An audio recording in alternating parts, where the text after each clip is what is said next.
welcome back to the Sleeping Grush podcast. I am Lore Master Matt. And I'm Phelan John. We've been gone a while.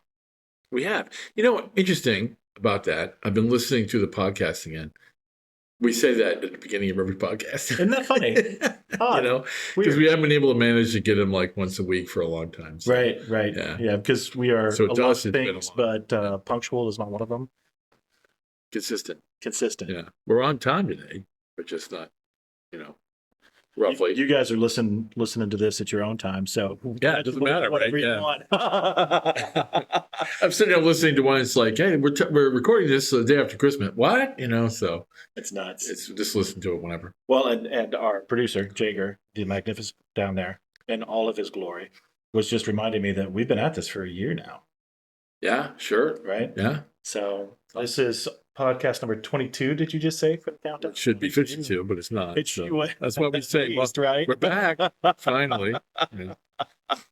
And we can promise the same consistency we've been on for the next year. Yes, absolutely. We are brought to you today by Cardboard Corner Cafe, the best game cafe in Kansas City. I have some great October specials, including the chicken bacon ranch dip, the pumpkin spice waffle, for those of you who are into that sort of thing. I was going to say basic. You did. Excuse me. Sorry about that. I just sort of blurted it out. And the Cheddar Bay waffle. And then the drinks, which I believe that you're enjoying. I'm enjoying right now. The Autumn Gin Sour. Read the recipe there. For the Autumn Gin Sour, we have Rieger's Gin, cranberry juice, lemon juice, maple syrup, fresh cranberries, and cinnamon. Extra cinnamon. I think I got extra cinnamon. It's good, but it's certainly tasting like fall over here. So they accomplished their mission. If you're in Kansas City and you're looking for a place to go to have some games, have some food, have some drinks, and some camaraderie, the Cardboard Corner Cafe is definitely the place. And they very graciously lend us this room to record in. And we are coming to you, all three of us, from that very room today, which is also kind of an unnatural thing for us. We're kind of all over the place sometimes when we record. We're all in one place today. So we are. All right. Well, episode 22. Here we go. It is the second week of October when we're recording this. There is so much going on, so much to talk to you about. We're going to focus on a couple of things today. The first one is our Halloween promotion. Yeah, so Halloween's in a couple weeks, and we are going to sell you extra war spiders. We would love to, and sell you a bunch of those eight-legged monstrosities. And got a great deal. So if you, during this time, October 27th through November 3rd, if you purchase 3 war spiders, you're going to get the 4th one for free, which is a fantastic deal.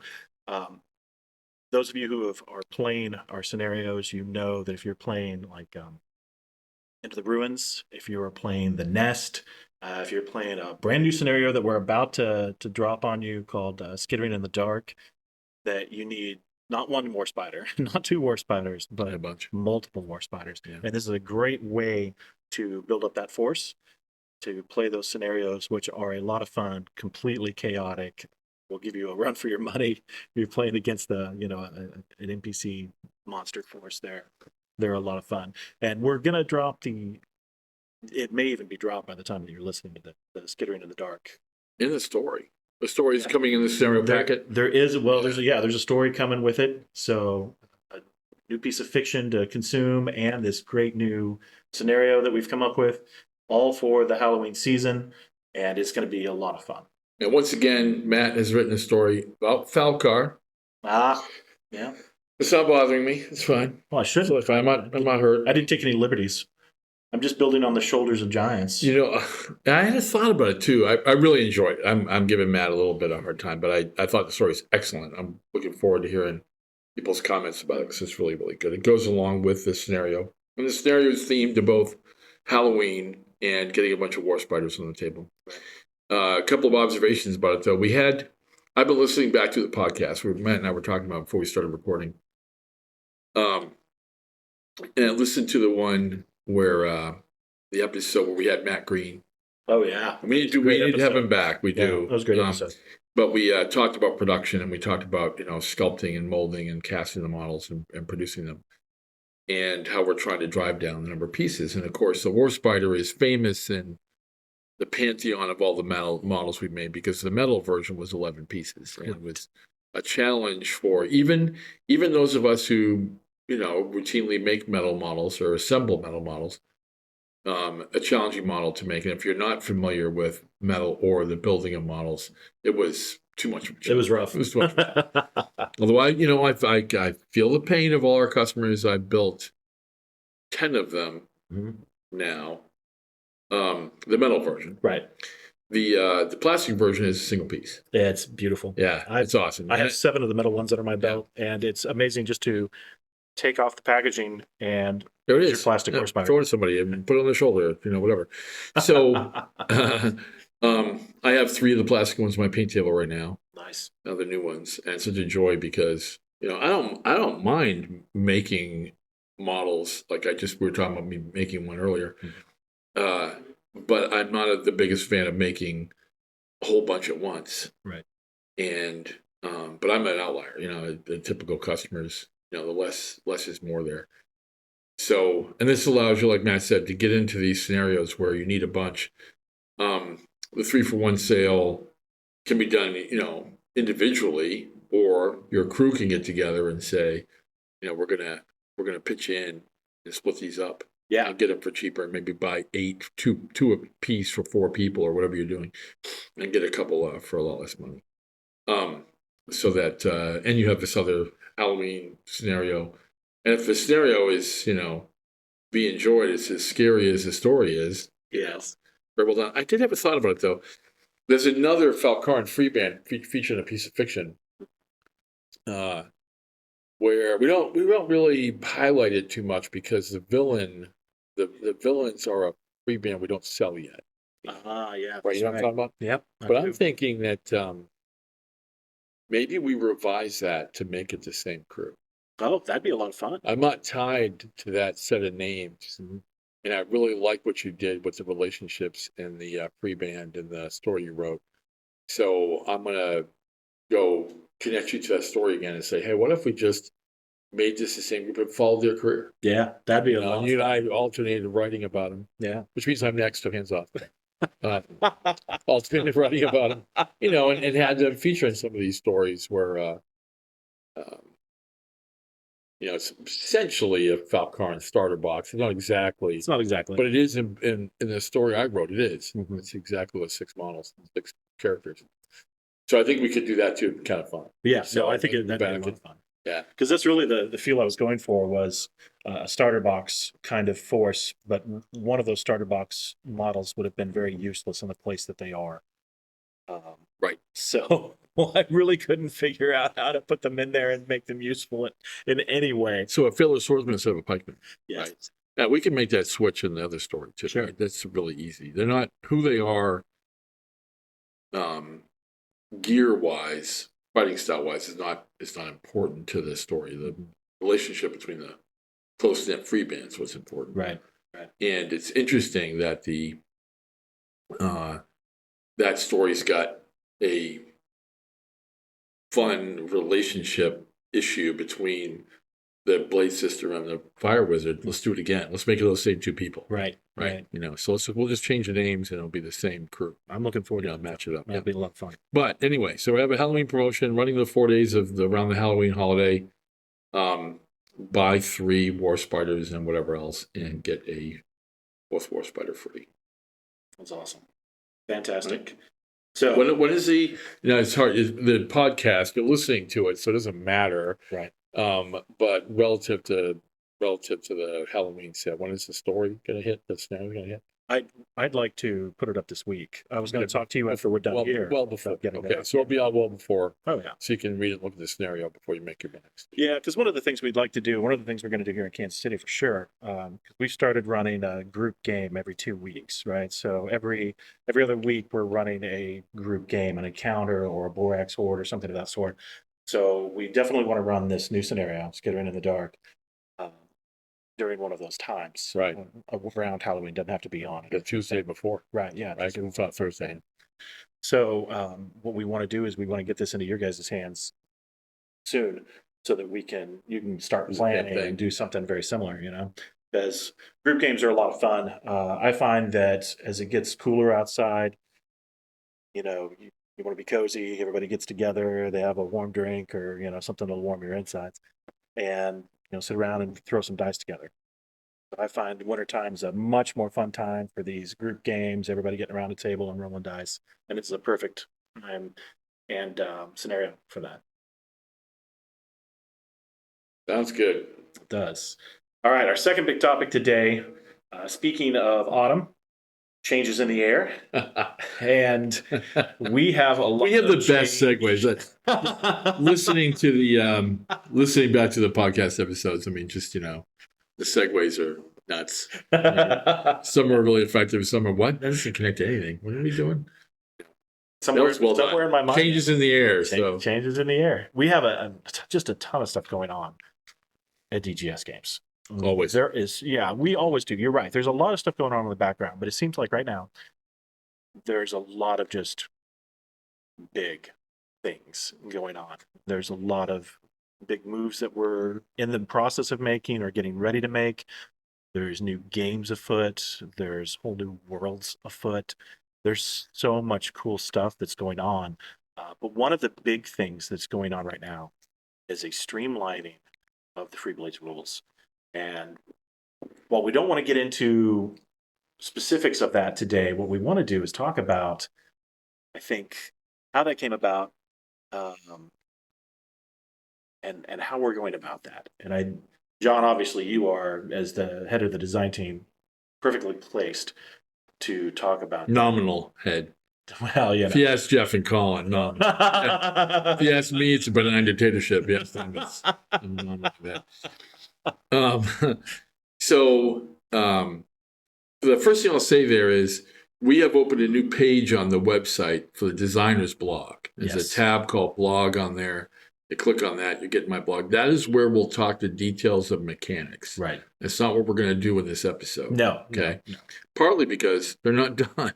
Sure. Sure. But the story of what we're doing and how that's getting down in the weeds, so you can read it at your leisure, and depending on how interested in it you are, that's going to be the place for the more technical talk. Right. We're going to talk the wave tops here and let the down in the weeds of how this particular die roll works or this test works, why that talent's being changed. We'll keep that in the designer's blog. Sure. Right. So first, a history lesson. Okay. We're always going to have one of those here. History with John. History with John. Gather around the Snapchat, children. You know that? What's the comedian's name? She's a riot. She's decides at 35 she's an elder millennial. I don't know. Gather around the Snapchat, children. Does a little routine about how her generations. She's right at the edge of the millennial thing. Anyway, so history lesson. We released a we released a printed rule book. Have very heavy paper, by the way. Yeah. That's just hold it up on my bookshelf is fine. Yeah, you could stick it in your body armor instead of a ceramic plate and probably do pretty well. I printed freeblades rulebook in June of 2012 at Origins 2012. Mm-hmm. Along the way, we gathered things that we wanted to change about it, and we kept an online errata, like so many companies do. Right. After a while, if you do that, there builds enough things that you caught that or you matured your thinking, or you got a better way of saying it, or whatever the reason is. Just plain errors, we're humans.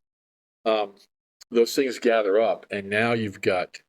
How do you track that, right? You have a situation where, and once again, I'm going to bring us all around, I promise. Okay. I have faith in you, sir. Yeah, because it matters. This is very much tied to why we're doing what we're doing. You have this rule book, and you have this online errata, and you have it starts to build up a page or two, and then you've got what do you do? How do you track it? Do you look it up every once in a while? Do you go in and pencil in the change?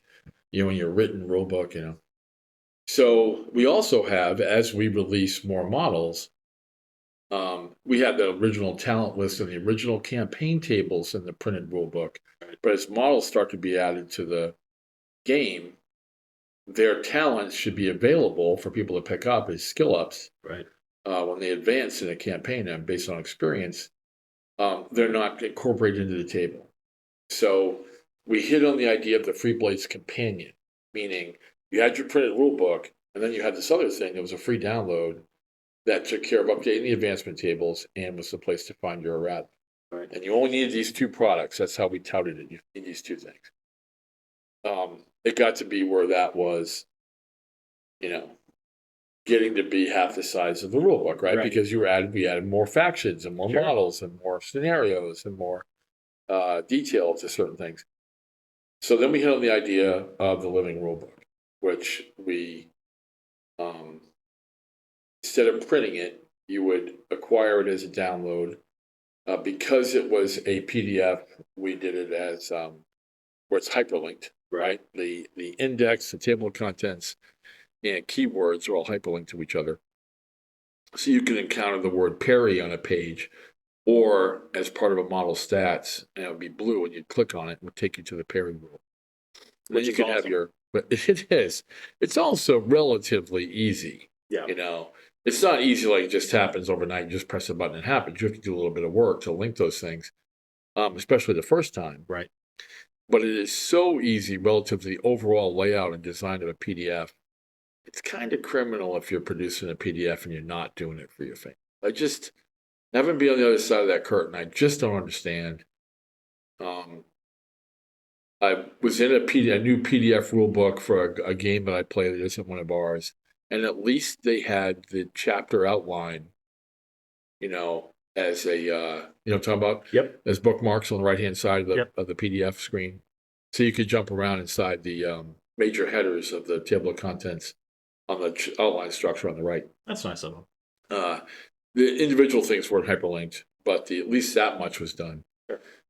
But to have an index-less book is horrible, and then to have it where even if you have an index where you don't have those things hyperlinked, or you don't at least have a hyperlinked table of contents or bookmark outline, why?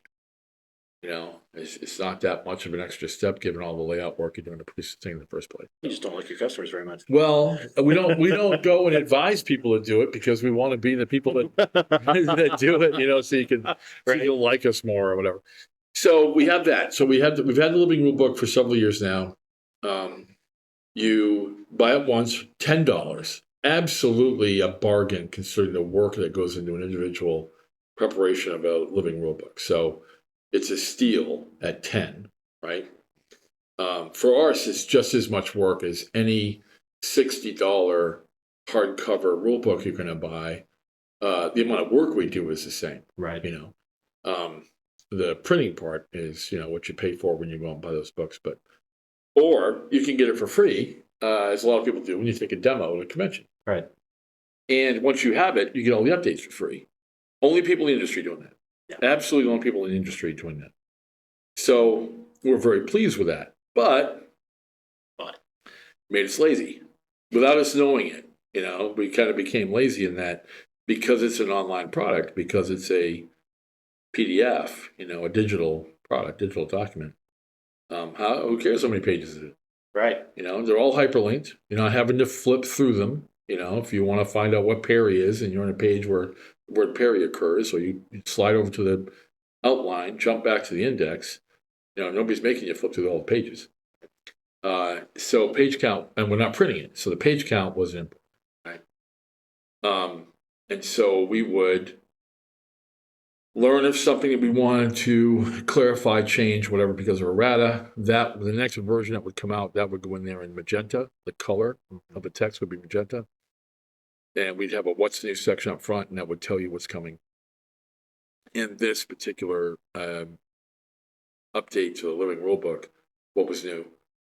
And then whatever new factions, models, talents. Right. And then those that were not extraordinary talents, there were path talents would get updated into the advancement tables. And then maybe add a scenario or two like we're doing this time. Right. For November's for 24-3. So, but it's big.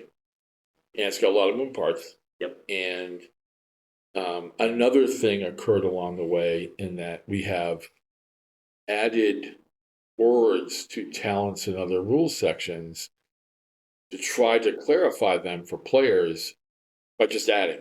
Right. Player has a question, I didn't really understand that rule. How's this clarification? Oh, I understand it better. We added words. We didn't go and streamline and make it shorter. Right. We just added words until they were happy with the explanation, which you can do if there's no word count restriction. Sure. So the trouble is you can't put all those words on a card. Nowhere close. Okay, right? So the model stack cards are 1 or 2 line summaries of these rules. And unlike a lot of games, it's true. Our models have a higher per model talent count, ability count than a lot of other games. They do. They're a lot more granular, more detailed. You know, we like the little fighting aspects of the way these things work. Nuanced. Right. Nuance, but also intricate. Yes. You know, complex.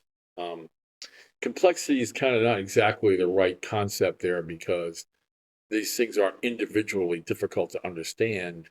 They are synergistically difficult to understand because they have a lot of things that mesh together. Right. So intricate's a better word than complex, but you know that's semantics. Complex. Crunchy is vernacular. It's a crunchy game. It's a crunchy game. No question. So then we start noticing some things over the past couple of years. People, even though we've thought we made the rule book as easy to interact with as we possibly could, people are just not doing it. Partly because of the crunchy nature of the game, partly because there has been a significant shift in the gaming industry in the interest in reading rules. For my generation, you know, and by the way, I know what the technical years say. I'm a boomer. I'm seizing Generation X. Okay, and I'm identifying as Generation X because one, I get to choose, okay? And two, because when somebody rattles off, all like in a meme or a TikTok video, they rattle off, or a comedian does a skit on Generation X, everything they say is me. Right. And when they make fun of a boomer, all the things they're making fun of, I don't do. That's my dad. So, but my generation, okay, I read rules. Yeah. I'm going to an event this weekend, not in freeblades. I'm playing freeblades tonight. And because I'm a gamer, I play a lot of games, and I'm getting ready for this thing. Today at lunch, had a sandwich, opened the rule book, flipped through some key things to remind myself of it. I am in the minority. Right. By a long shot. That's not who people are today. But my crew, you know, that I kind of come up with through the hobby with, that's what we do. That's what we did. We're the people who played Advanced Squad Leader, Starfleet Battles, Right. WRG Ancient 7th Edition. You know, we won't do that anymore, you know. So, also, we're finding out a person is getting a demo, right? And they're getting taught the game verbally. Right.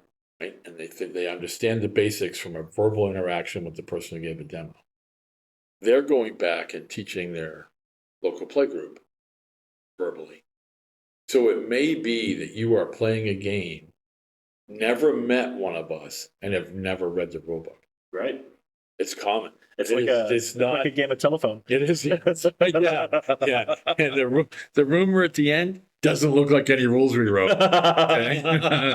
Somebody does something. We've been noticing this. Right. I've been paying more and more attention at these events because we kind of saw it a little bit. And I'm like, well, this year's event, so I'm gonna pay super close attention. I missed Adepticon, so I wasn't there to gather data. All the events since then have been very, very focused on what's happening at the table. And both, you know, pickup games and participation games and tournament games. Right.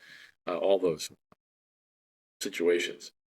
And the number of things even veteran players of the game are not doing, they're forgetting, you know, them, or they didn't know that's how it worked, you know. Hearing a lot of that. Yep. And I'd say, and it'd be so-and-so would be somebody we've known that they played the game for a while. Sure. You know, they've been around for a while. And we'll say, you know, this is, yeah, Jacob keeps making faces. I'm not trying to call you out, buddy, but after the 5th time you raised your hand, Jager Metz is one of them. Okay?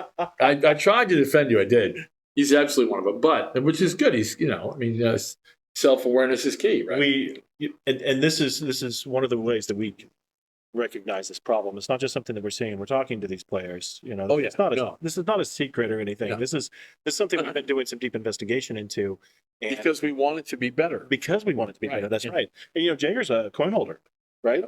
So this is the kind of thing that that we're looking at amongst very high placed players that are very competitive.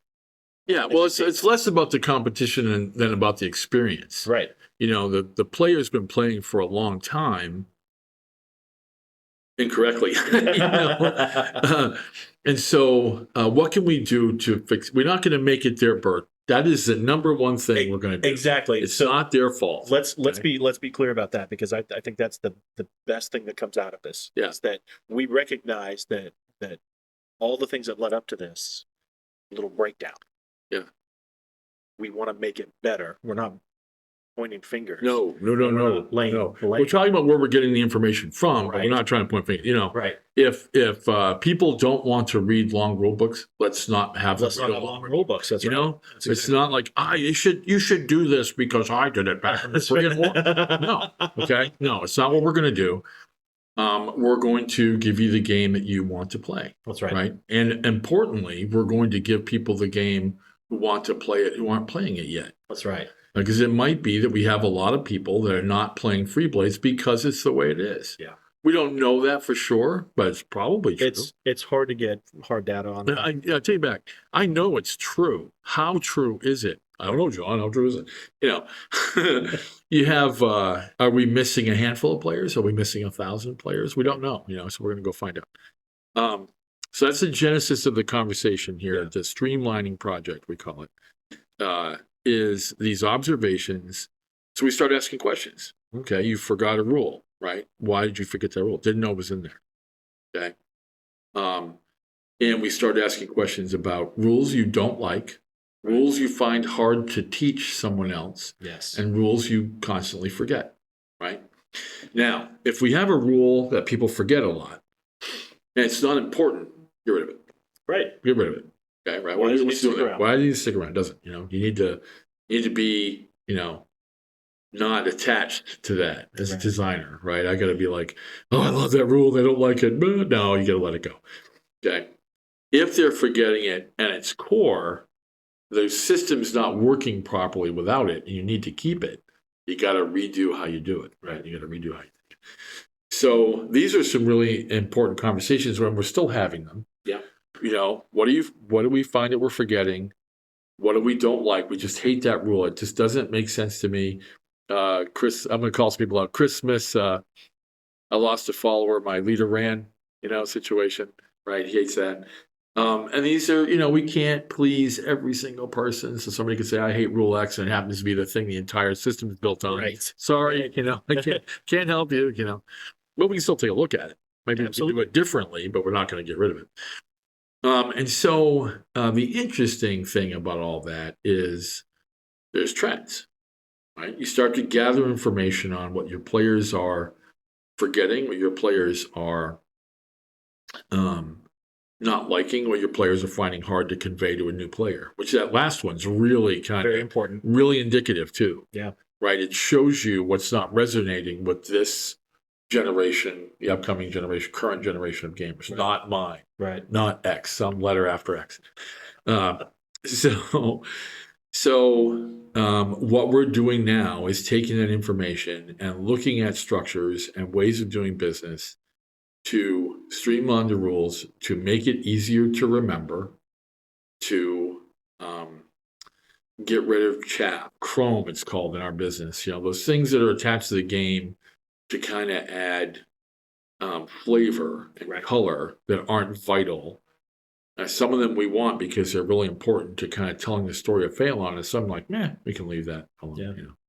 And so if it's on the list of hard to teach, or I forget it all the time, or I can't stand playing with that rule, but that's an easy call. It's out of the pool. It's out of the pool. So it is room to innovate. Yeah. You know, the part I'm really enjoying about that is these are some wicked problems to solve. It's easier, and that's why we're in this position, to write a paragraph than it is a sentence. Sure. You know, if I have to get the rules down, a particular concept down to 10 words instead of 50, that's harder. Writing the 50 words is easy. You know, I just keep talking until the thing's done, right? Get it down to a small amount of words. The second thing going on there, related to what I just said, is the oral tradition, right? You have the player learns from a demo never reads the rules, teaches somebody else from, learning the game, is a board game habit, right? Right. Now, typically, there's a gamer in the board game group, the group that meets, whatever night, so and so's house or here at the cafe or whatever. And they're the alpha for board games. They buy the new thing. They know the new hotness. They've got more board games at their house than they'll ever play in their lifetime. Right. Just like I have more models in the house than I'll ever play in my lifetime. Same thing. But you're getting after it. I am getting after it. Better than some, So you get the new hotness, a new hot board game. That person pours through the rules and learns it. Then when they all get together on whatever night, that person teaches it to the rest of the Right, because you're not passing that rule book. Right, you're not passing the rule book around. So it's whipping through it until you get to where people can roll dice or pick a card out of the deck or whatever the thing is, whatever the mechanic is, and go.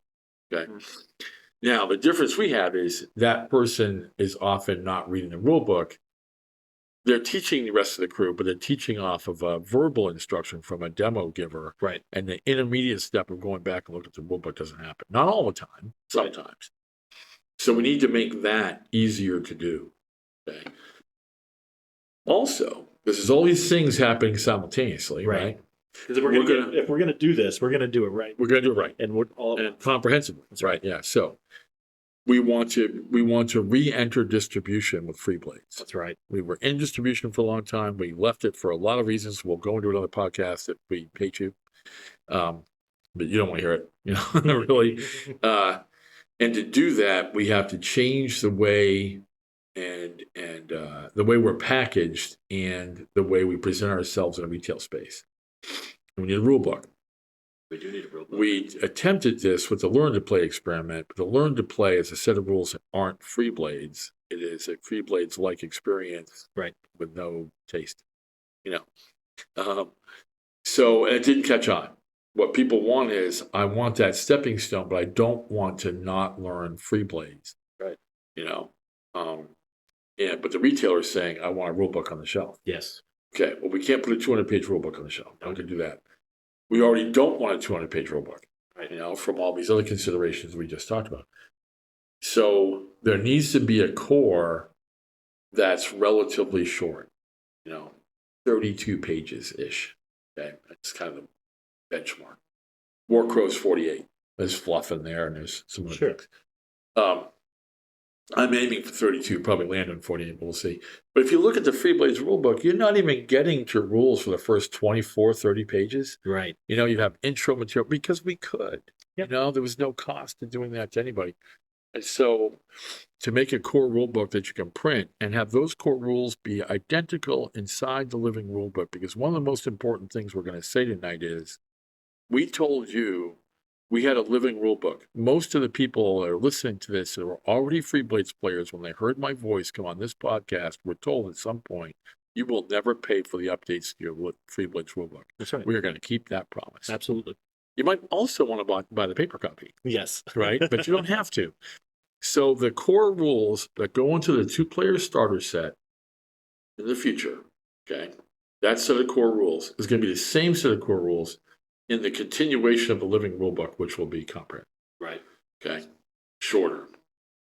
Easier to understand. More concise. Easier to teach. Easier to remember. Yeah. Okay. So that's a wicked problem. You gotta take what we have now and get it down to where you have something that's easy to remember, something that's easy to teach. It's shorter, and how do you do that where we are? Right. And that's the designer's blog. That's the core of the problem. Right. That's the core of the problem. That's the designer's blog, is answering those questions in kind of a serial, step-by-step way. Which I love. You can go and read that. Because you're dealing with one piece of it at a time. Yeah. So that's where we're at. We're in the middle of that project. He keeps waving things at you down there. You need to pay attention. I saw it already. It wasn't good enough that I saw it. I'm not certain that that's good.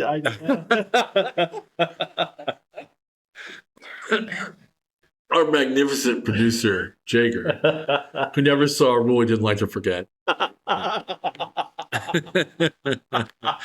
So anyway, what we said at the beginning, we weren't going to get into the details. And then people are curious about that. They can hear this podcast and go, "Oh, you didn't tell me what you're doing." Right. That's what we're doing with the Designers Blog. We won't want to kill you with the podcast. We're already close to time. Yeah.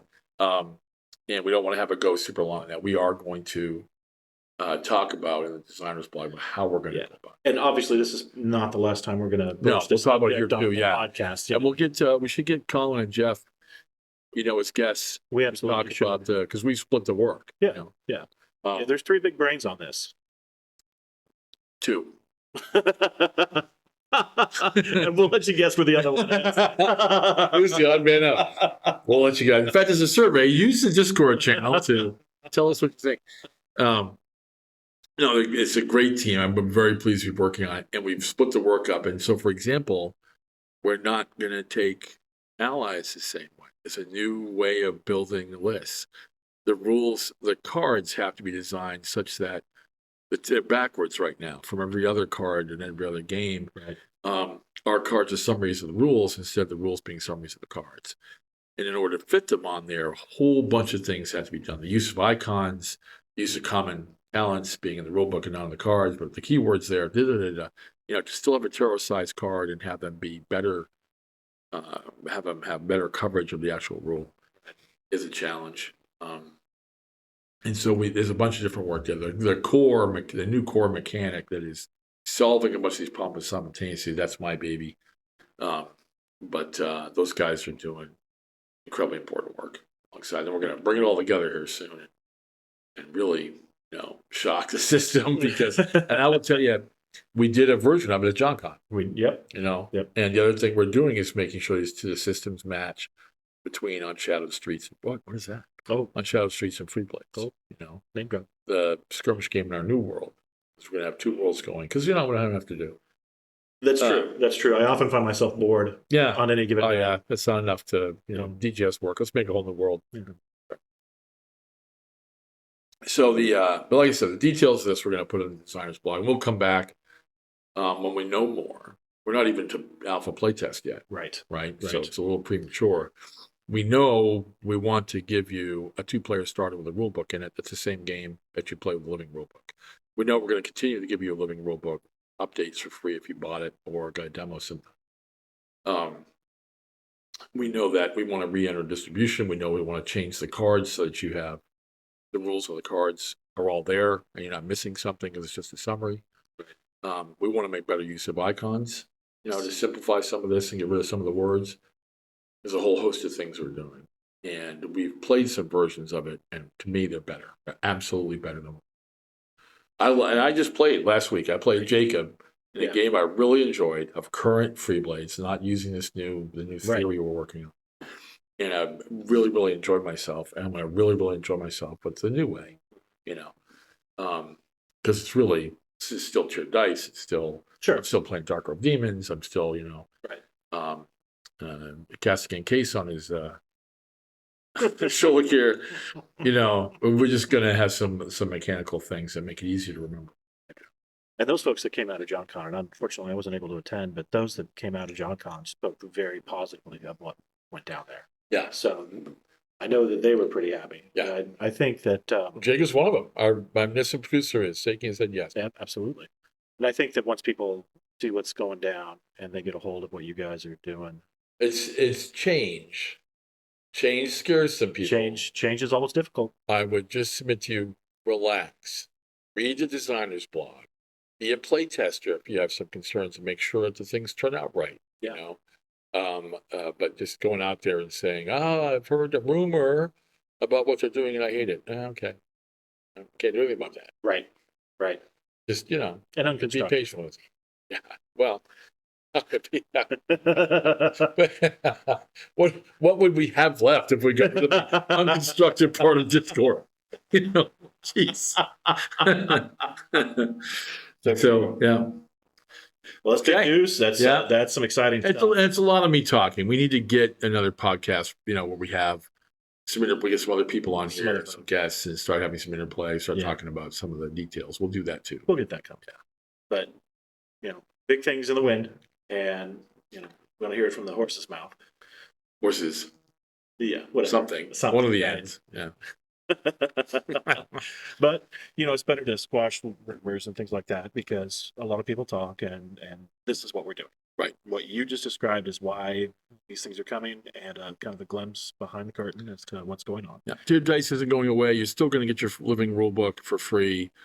You're going to have better options. They'll be different, but they'll be better, not worse. Right. Nothing's going away that was so important to the game system it couldn't go away without breaking it. It might go away and be replaced by something different that works just as well. Right. So hold on. And if you want to know the details, want to talk about details, read the designer's blog, and then bring your questions in the designer's notes channel on Discord. Awesome. Thank you, John, for that update. You're welcome, Matt, or Master Matt. Very exciting. That is all the time we've got for today, folks. Thank you all for listening, and thank you for bearing with us in our absence. Hopefully we won't have another one of those long absences. Long. We'll see. We'll have one, but we'll have absences for it'll sure. happen. So, folks, we appreciate it. We do have the Sleeping Grush channel on Discord. If you have any concerns or comments or anything else you want to bop in there, hopefully you're going to really enjoy this. And if you want to dig in further, the designer's blog is up. There are two so far. Two Trying so for far. once a week, so there'll be another one this week. Yeah, so there's plenty of meat to jump into and chew on if you guys want to know more. So thank you all very much, and until next time, we'll see you around the table. Sil Sakava.